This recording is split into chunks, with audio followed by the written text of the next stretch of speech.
Arsenal have surprised once again. In a window where they've already made 7 signings, the 8th one could be around the corner. So today we'll get the breaking news on a move for Piero Hincapie, reveal why Arsenal are making the move, as well as getting the latest on Bukayo Saka and Martin Odegaard. We'll break down Eberechi Eze's first ever Arsenal interview, find out who is Arsenal's newest forward signing, and discuss what's happening with Rodrygo goals.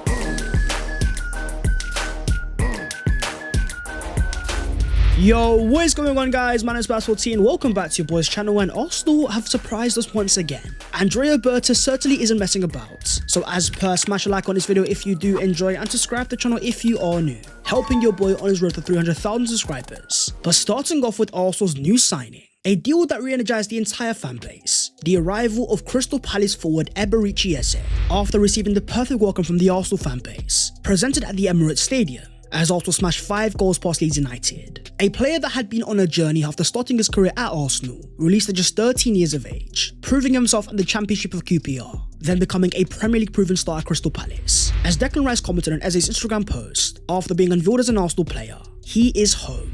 And here he was alongside Arsenal's brand new number 10, celebrating the Arsenal 5-0 victory. But also a deal that was seen as a heist of the window, with Eze set to go to Tottenham Hotspur, agreeing personal terms and a deal getting closer. According to the Gunner blog, on Wednesday morning in an attempt to push through the transfer, Spurs submitted a formal offer which exceeded all of Palace's demands, including allowing Eze to participate in the UEFA Conference League qualifier on Thursday night, but they never heard back. Within hours, Steve Parish had struck a deal with Arsenal, with even Mikel Arteta confirming that he received the call from Eze, went into a meeting after Havertz's injury, and the rest of course was history. The return of a man that left Arsenal as a boy. Sometimes in football you have to let it all work out. As Eze says himself, "I remember the day that I got released. My mum said a prayer. She was praying that the reverse would happen. For me, this is a realization of a prayer that we prayed 20 odd years ago. This is deeper than anyone can understand. I know it's meant to be." Getting emotional alongside Arsenal legend Ian Wright, as they both went through Eze's Arsenal kits from when he was still a young boy. But what was also very intriguing in his first ever Arsenal interview was Eze revealing that every time he played Arsenal at the Emirates Stadium, he was treating it as a trial, a chance to impress the Arsenal manager Mikel Arteta, just so we can go and sign him. Then you go back to 2023-24, on a day where Arsenal smashed 5 goals past Crystal Palace. Eze was the only standout Palace performer, putting up a monster class in terms of stats, despite Palace getting completely washed. And it also makes you wonder, how many other players are there that are clear Arsenal fans that use their games at the Emirates Stadium as auditions? I'm looking at you, Ollie Watkins. But in terms of where he's going to play at Arsenal, according to Mikel Arteta, Eze can play in different positions. We know he can play as an attacking midfielder, on the right or the left. He doesn't care. He plays shifted off the left as well. He's very comfortable there. I am sure we will find the right place for him. But according to the Gunner blog, despite originally envisaging Eze as a central player, Arsenal are giving consideration to using him off the left. It was a deal that Arsenal had put on hold for a certain reason, securing the future of Ethan Nwaneri, a player that was linked to a move away at the start of the window. As the Gunner blog reveals, Arsenal never wanted to sell Nwaneri, but there were fears it might come earlier this summer. Sensibly, the club began exploring contingencies. They discussed Morgan Rogers or Morgan Gibbs-White, but it was Eberechi Eze who held the most appeal. But now officially an Arsenal player, returning to a side where he has a massive point to prove. He comes to an Arsenal team that is of course very highly rated. As Leeds manager Daniel Farke said after losing 5-0, Arsenal in the last 3 years are probably the best team in the whole of Europe. No other team has shown this level of consistency. And he's not wrong, especially when it comes to set pieces, with Arsenal having now scored 33 goals from corners since August 2023, a whopping 13 more than any other side. What's also very important when looking at this graphic is that other 3 teams are also teams in the Big 6, confirmation that every single big team is using corners to find an advantage, with Arsenal comfortably being the best in the business. We're also a very good side when it comes to giving youth players a pathway, with the examples of Bukayo Saka, Ethan Nwaneri and Miles Lewis-Skelly, or even more recently a certain Max Dowman, after making his under-18s debut at just 13, under-21s debut at just 14, at just 15 years and 235 days old, he made his first team Premier League debut, as he became the youngest ever player to win a penalty, somehow getting a fantasy Premier League assist without even being on the game itself. The 3rd time that he'd won an Arsenal penalty in his last 4 appearances. As shown by this stats here, Arsenal failed to win a single penalty at the Emirates Stadium last season, despite having 763 touches in the opposition box. Max Dowman won the Gunners their first since May 2024 in just under 30 minutes. As Dowman posted after the game, "A Premier League debut in front of all of you at the Emirates. A proud day for me and my family. This is just the beginning." But it's also Arsenal making a massive statement when it comes to giving young players a chance, having already made Ethan Nwaneri the youngest player in Premier League history, now giving Dowman his chance in second. we are the only club out of any big team to be within that top 5. With even legend Wayne Rooney saying, everyone you speak to in football, the same name keeps coming back, and that is Max Dowman. To play at that age in the Premier League is crazy. I know that I played when I was young, but Dowman is 150 days younger than even I was. But it's also been a noticeable shift. Take for example Liverpool's 3-2 victory over Newcastle, as 16-year-old Rio Ngamoa came off the bench to win the game, with even Max Dowman after the game giving a massive shout out to a star boy that is played alongside for England. This new generation of England youngsters is crazy. Not only very clearly technically gifted, but even at young ages, physically able to compete with Premier League players. But now let's get an update on the fitness of Martin Odegaard. Having come off early in the first half for Arsenal against Leeds, holding his right shoulder, in terms of the expected recovery times, if it was a low-grade AC joint sprain, it was less than 2 weeks, but if it was a grade 2 or grade 3, it could have been 2 to 4.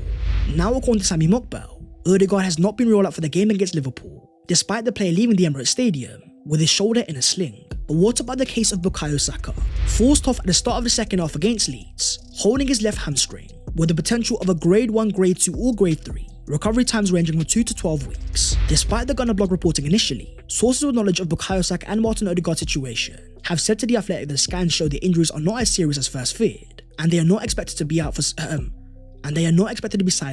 for a significant period. Thankfully, it was not a grade 3 hamstring injury, the same thing that kept him up for 3 months last season, but as confirmed by Sami Mokbel, Saka is expected to miss 3 to 4 weeks with his hamstring injury, set to miss the game against Liverpool and England games, with Martin Odegaard's shoulder injury not as severe. In a matter of just 2 weeks into the season, not only have Arsenal lost Kai Havertz, but also losing Bukayo Saka, it further justifies why Arsenal spent the money on a certain Noni Madueke, another specialist right winger able to play on the right hand side, while also cutting inside on his left foot.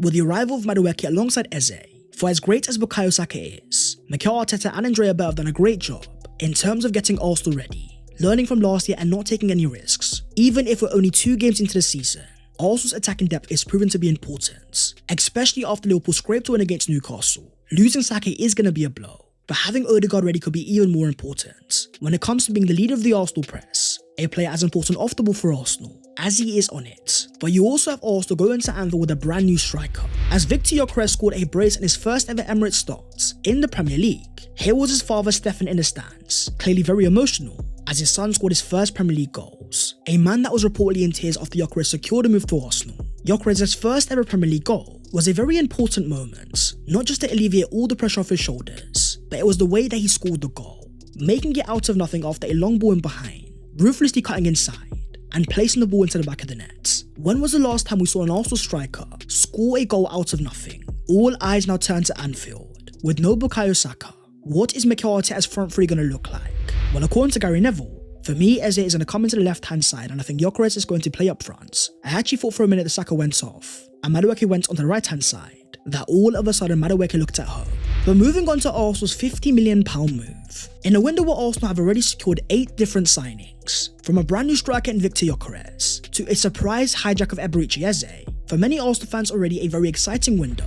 But as Mikel Arteta said in his final press conference, at the end of last season, the moment I start to think about next season, I feel goosebumps and excitement. So with the future of Jakub Kiwior looking to be elsewhere, according to Ben Jacobs, Porto are optimistic of signing Jakub Kiwior on loan with the obligation to buy, with the club hoping to reach an agreement with Arsenal early next week. The player's preference would be to move outside the Premier League if he is to leave Arsenal. Even according to Fabrizio Romano, FC Porto keep in active talks with Jakub Kiwior, with a new bid set to be sent this week. Arsenal already rejected the bid back in July, but Porto will try again soon. But more importantly, if Zinchenko and Kiwior leave, Arsenal could add one more player, which got Arsenal fans thinking, surely not a 9th signing of the window.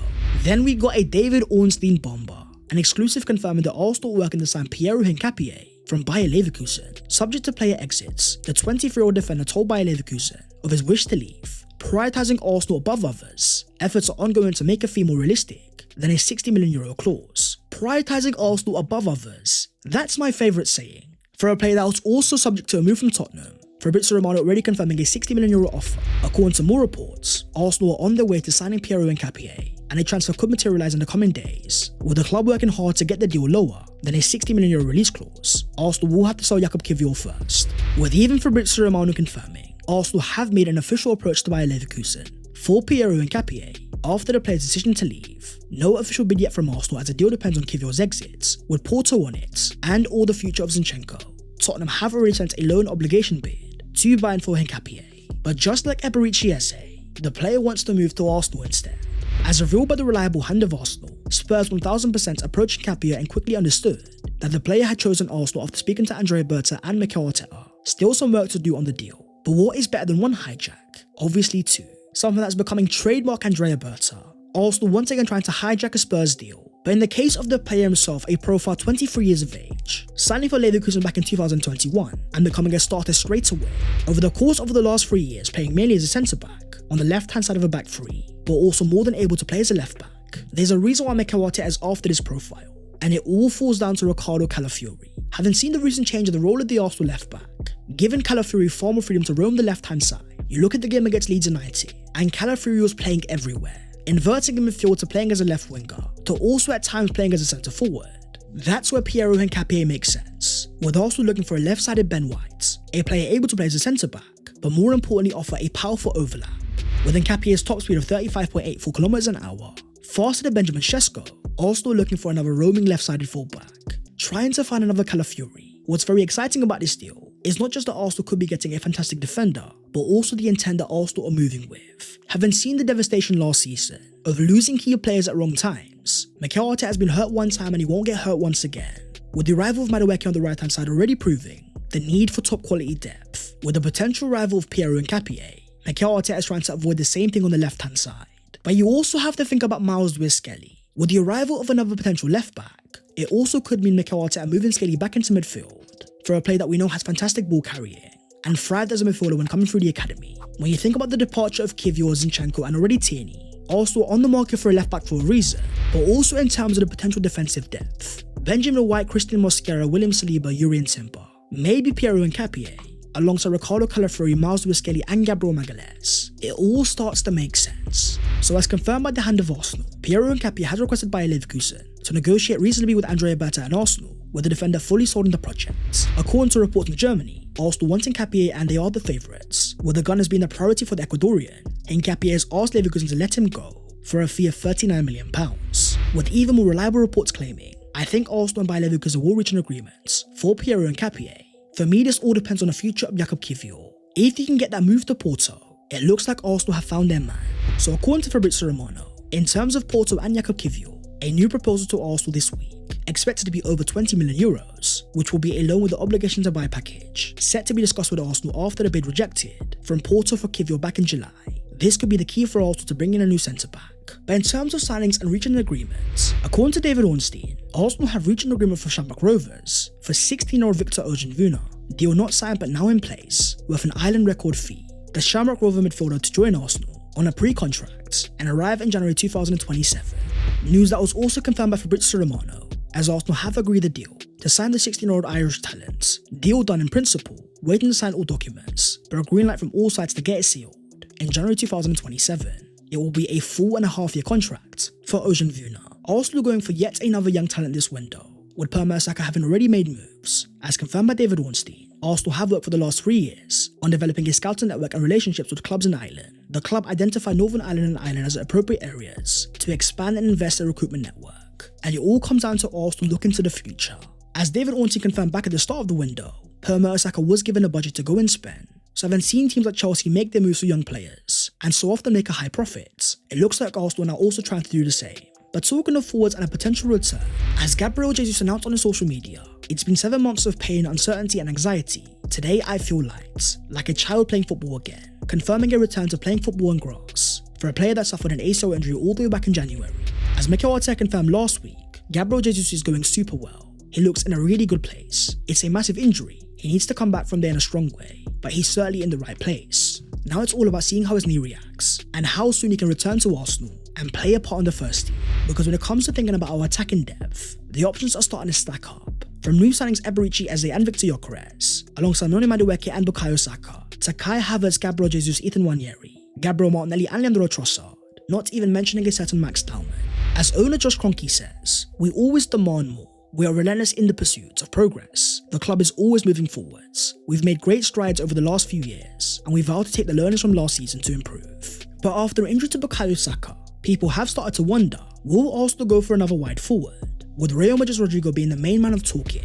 As confirmed by the Gunner blog, Arsenal had discussed a number of options to replace Kai Havertz, fans, they toyed with the idea of a number 9, but knew that would create congestion when Havertz returned. Some lobbied for a left winger, with Rodrygo once again being discussed, but it was Eberechi Eze who won out. But for a forward at Madrid that is clearly not happy, despite making his first start in 8 games, he was hooked off in the 63rd minute, clearly very frustrated off the bench. And according to reports in Spain, Rodrygo has instructed his agents to look for a new destination this summer, with all the reports of Arsenal making a £50 million for Piero Hincapie. This last week has been a massive reminder that Arsenal certainly have a lot of money to spend, and maybe it's the owners starting to realise the size of the club they have on their hands. Take for example this Instagram post from Spike Lee, one of the growing list of celebrities that has come out as a massive Arsenal fan. When you think about the impact that Arsenal have across the world, just imagine when we get over the line, a Premier League title or a Champions League, the size of impact it could have across the entire world. Having already spent a whopping amount this summer, a move for Hincapie also on the cards, the owners have clearly put the money on the table, and it all falls down to Andrea Berta and Mikel Arteta. But that is the video there and there, so hopefully you guys have enjoyed. If you have, don't forget to smash a like and also subscribe to the channel if you are new. If you want to follow your boy on all of the social medias, and the links are down below in the description. But that was all of your latest Arsenal news today after a surprise move for Piero Hincapie. It's come out of nowhere, but it looks like Andrea Berta loves to surprise Arsenal fans and hijack Spurs deals. So Spurs, maybe make a move for Rafael Leao, and maybe Arsenal can go and hijack that as well. My friends, I'll see you next time. Take care and in a bit.